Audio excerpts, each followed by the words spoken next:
Luke chapter 9. When Jesus had called the 12 together, he gave them power and authority to drive out all demons and to cure diseases. And he sent them out to proclaim the kingdom of God and to heal the sick. He told them, "Take nothing for the journey, no stuff, no bag, no bread, no money, no extra shirt. Whatever house you enter, they stay there until you leave the town. If people do not welcome you, leave their town and shake the dust off your feet as testimony against them." So they set out and went from village to village, proclaiming the good news and healing people everywhere.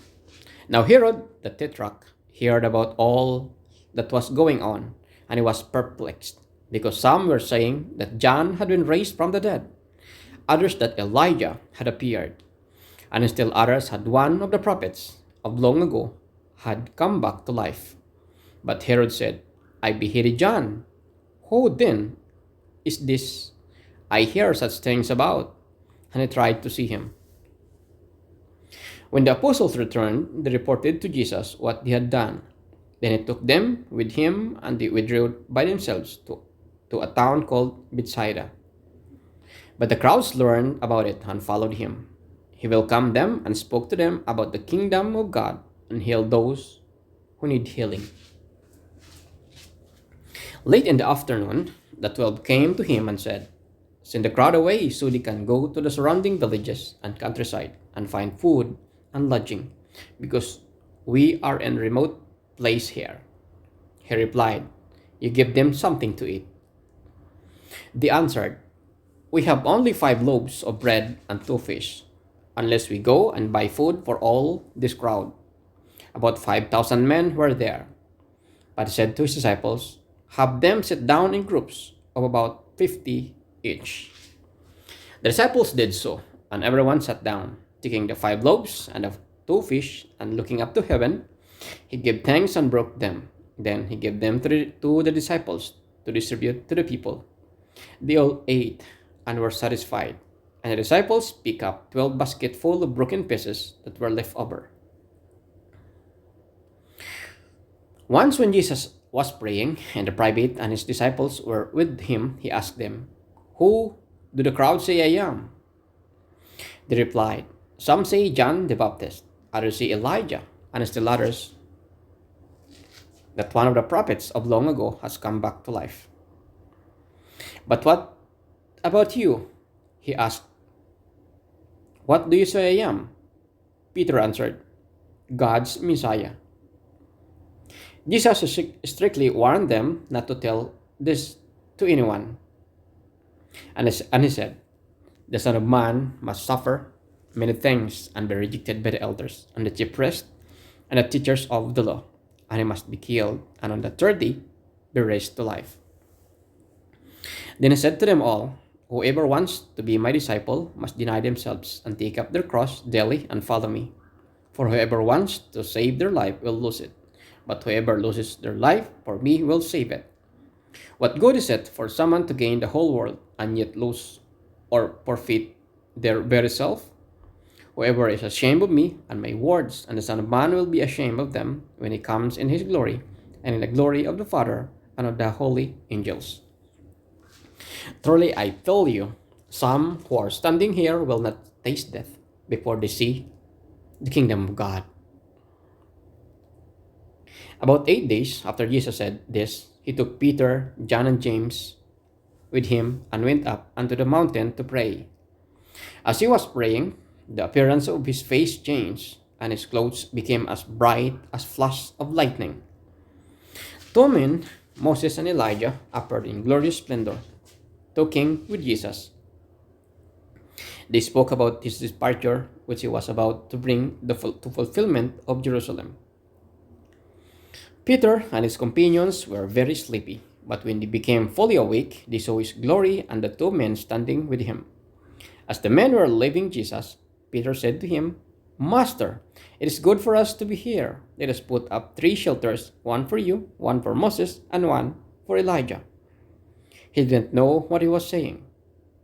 While he was speaking, a cloud appeared and covered them, and they were afraid as they entered the cloud.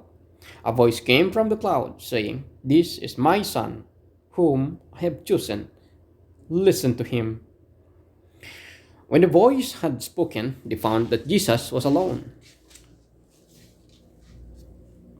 The disciples kept this to themselves and did not tell anyone at the time what they had seen.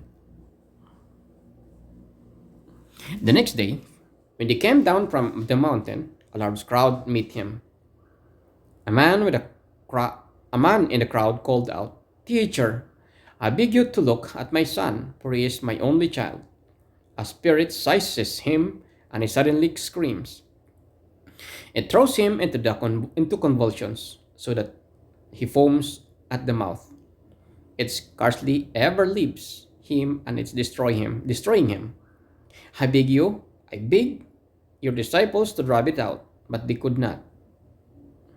"You unbelieving and perverse generation," Jesus replied, "how long shall I stay with you and put up with you? Bring your son here." Even while the boy was coming, the demon threw him to the ground into a convulsion. But Jesus rebuked the impure spirit, healed the boy, and gave him back to his father. And they were all amazed at the greatness of God. While everyone was marveling at all that Jesus did, he said to his disciples, "Listen carefully to what I am about to tell you. The Son of Man is going to be delivered into the hands of men."